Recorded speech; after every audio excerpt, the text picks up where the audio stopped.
skull crushers, and honestly it's the only flaw that I see, is that since you're not using like a cable machine or something, you don't have constant tension throughout the full range of motion. So at the top point, your limbs are stacked and gravity isn't, your muscles don't have to work against gravity. Gravity is just doing its thing and your joints are just taking care of the load. But we're trying to work on muscles here, you know? So if you want to improve the lift further, I'd recommend doing a cable machine setup, but that can take a lot of work.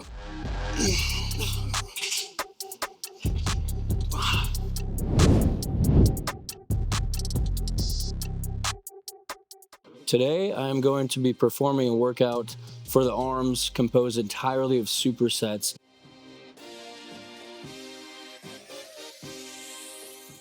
And if you don't know, a superset is basically where you do one set of a given body part and then immediately do a set of another body part. So they'd be different body parts. In this case, it's antagonistic muscle groups. So I'll be doing biceps and then triceps together for the most part. And this differs from a compound set, where a compound set is doing 2 exercises of the same body part. So you do like one curl for your biceps and then go directly into another curl. And I think that probably isn't the best way to go if you are trying to get all the benefits of a superset. A compound set can just be a really good intensity technique. It's almost like a rest pause set in that regard, except you're changing the exercises.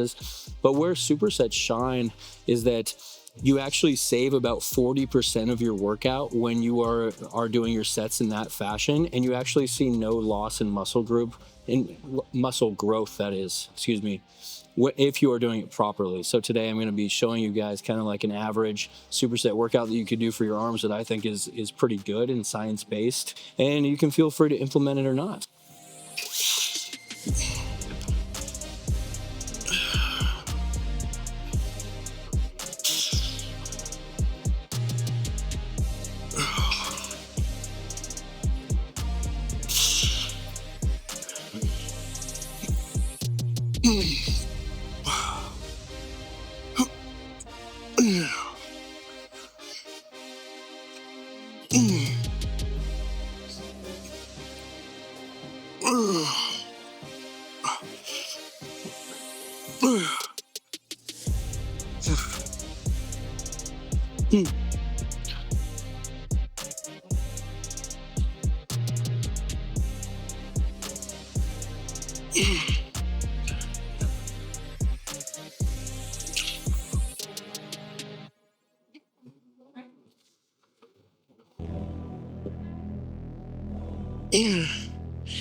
So what I just did there was a standing barbell bicep curl, and I did that set, and then I immediately turned around with the barbell, put it onto my knees, and then brought it back and did a lying tricep extension, also known as a skull crusher variation. And I really love this superset because I think that the name of the game when it comes to supersets is not having to travel far. You really want to be able to do both of your exercises right there. Otherwise, you're going to spend too much time walking across the gym and setting up something else. And it's just kind of, those would just be 2 straight sets. They wouldn't actually be of a superset fashion. And I love pairing these two because with a barbell bicep curl, it's just a tried and true isolation lift for the biceps. You're getting a lot of work in the full range of motion. You're getting a huge range of motion, and you can really do it with a lot of weight. But then by flipping around and doing a skull crusher, you're working the triceps in a great plane as well, because you're actually getting some humeral flexion right above your head like this. And I've talked about this before. That's going to be working the long head to a larger degree because you're putting the long head on stretch, since it starts at the scapula and then goes to the elbow joint. You need that humeral flexion in order to fully lengthen it So by doing this exercise, you're hitting all the heads to a very, very large degree. And since you get the back stability support, you're not having any axial fatigue at all. So you're just getting to focus on your triceps, which is a nice comparison to the standing barbell bicep curl, because that will be adding a little bit of axial fatigue since you are having to stabilize your spine with your core.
Now, as far as form cues go, I'm sure that you notice towards the end of the first set, the barbell bicep curl, I was swinging a bit, and I actually do advocate for cheat reps, just not until you kind of reach failure. But then at the end, I see nothing wrong with cranking out a few cheat reps, because after all, like, I think that the biggest concern with cheat reps is like injuring yourself. But with a barbell bicep curl, you're not involving a ton of other muscles. As long as you're being careful with like using your hips and not overdoing it, then I think that you're totally safe injury wise, and you're not going to have anything to worry about. And you're just getting some benefits at that point, because you're getting to take your biceps a little bit beyond failure and really ensure that you're getting that signal for hypertrophy. So I like to do that, but for the most part, I'm stabilizing my hips by flexing my glutes and contracting my core. That'll kind of stabilize my thoracic and lumbar spine so that it's not twisting and turning and doing all this type of wild shit, because what we want is to just be working on the biceps. That's what a curl is, after all. It's an isolation lift for the bicep versus a row is a compound lift. And then in terms of the form cues that I'm using for the skull crushers, I'm really focusing on not flaring out my elbows too much, because the further in they are, the better line of contraction your elbows and, you know, your triceps are going to have in order to do what they do best, which is elbow extension. So if you're flaring them out, it's not going to have the best line of force, and you're not going to be working them as effectively as you could if you keep them in line. And that logic is applied to like any pressing variation. Think of a close grip bench press. People closen it up because they want to work their triceps more, versus, you know, if they widen it, then they're trying to use their triceps less. So the same logic applies to a skull crusher variation. Then on top of that, I'm just focusing on really getting a peak stretch and getting a full contraction. If you want to make the exercise even better for hypertrophy, I would probably not pause at the top. If you noticed, I was pausing at the top in order to kind of catch my breath. But you could increase the time under tension by cutting out that short range. And that is a flaw with the barbell bicep skull crushers. And honestly, it's the only flaw that I see, is that since you're not using like a cable machine or something, you don't have constant tension throughout the full range of motion. So at the top point, your limbs are stacked, and gravity isn't, your muscles don't have to work against gravity. Gravity is just doing its thing, and your joints are just taking care of the load. But we're trying to work on muscles here, you know? So if you want to improve the lift further, I'd recommend doing a cable machine setup, but that can take a lot of work.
Now, I think that this is a great superset to begin an arm workout with because it is so fatiguing. I mean, this is not a super easy superset. And a little bit about me, I've done this superset for many, many years, and I would always include it like at the end of an upper body day.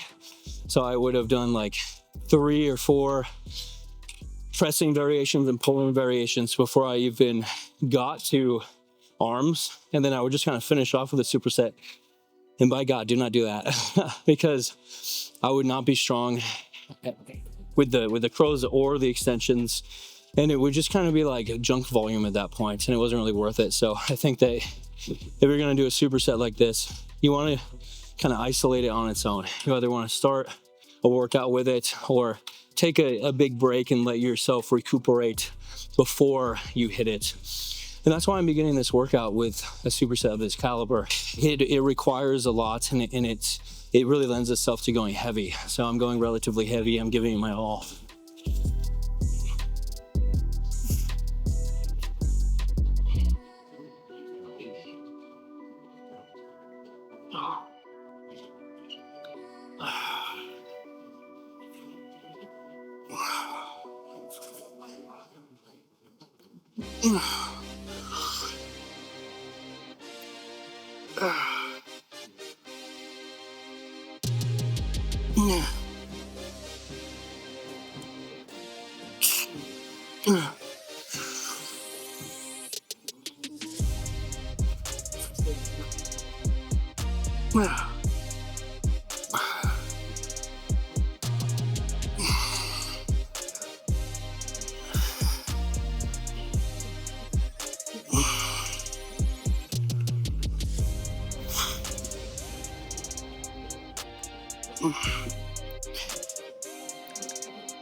Now that is what you would call a bilateral Beijing cable curl superset with a unilateral tricep pushdown cable variation or something along those lines. And I think that this is another great superset for the arms because again, you can do it in one place and it requires minimal adjustment. I mean, all I have to do is change the cable variation one time, and then I can do that for both exercises, which is a beautiful, beautiful thing, because then you're not wasting time changing. And what is a superset all about? It's all about saving time, being efficient, but also getting in a good workout. And that's exactly what this is. And the reason why I love doing a cable superset of any sort, but especially this one for the arms, is because this is very, very low fatiguing but high stimulus, versus the other one was higher fatiguing and high stimulus. So that was a great one to start with. This is a great one to end with. And that's kind of where the ordering comes in.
Now, I'm sure that some of you are wondering why I am kneeling forward with the cable so high on the Beijing cable curl. And I used to just do it where the cable was relatively high, maybe like towards like my ribs, like right here, like right beneath my chest. And then I used to lean forward and grab onto something and do it standing. I actually was doing that not too long ago, which I think that is still a great variation.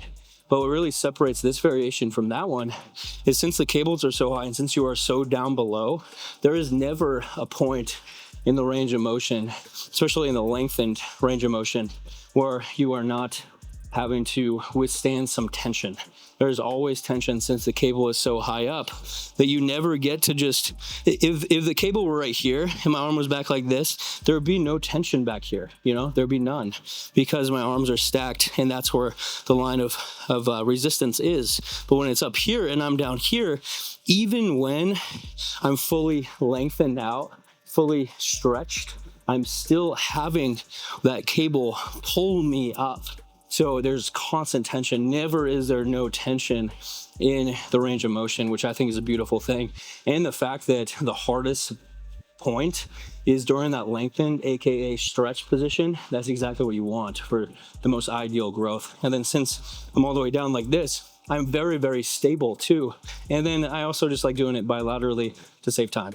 And then another one of your questions may be, why are you doing it unilaterally? Why don't you do two cables? You have two cables for the tricep pushdowns. Well, I like to do it unilaterally in this case, because then I can hold on to this for extra support and really focusing on one side of my body at a time. Now, if I were doing the Beijing cable curls unilaterally, then I probably wouldn't do this, the pushdown unilaterally as well, just because that would be taking so much time doing two unilateral lift superset, and that defeats the purpose, as I mentioned earlier. So I'm doing a bilateral superset with a unilateral in order to save time.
Alrighty, so this is gonna do it for my superset workout, my 2 essential supersets for the arms in order to save time and get the most out of the gym. I think that if you do those 2 supersets, you're gonna be hitting your arms very, very, very effectively. If you want to take it a step further, maybe include some sort of preacher curl variation just to really emphasize the shortened or most contracted portion of the biceps. And then additionally, maybe you include some like another overhead extension exercise, but those are both optional. I think that just with these 2 exercises, you are getting a very, very great workout. So let me just kind of recap what we talked about. We talked about exercise ordering and why starting with the barbell lift is probably a good idea. And we talked about proper form and why I like that exercise so much. You know, the barbell bicep curl superset with the skull crushers on the bench. And then I showed you some scientific cable variations for the biceps and triceps, which you can do at a free motion or cable machine of any sort. And yeah, we talked about form of all of that and why supersets are such a great idea and the difference between supersets and compound sets. I know that wasn't in the order of how I showed it off in the video, but I hope that the recap suffices. Now, I'm going to finish my workout with a little bit of shoulders and a little bit of forearms, just because this isn't scientific whatsoever, but I like to just hit it all on my arm days. So it's instead of an arm day, it's more of an accessory day. Let me know if you want to see my short and sweet shoulder routine and forearm routine. But anyway, thank you for watching. Have a good one.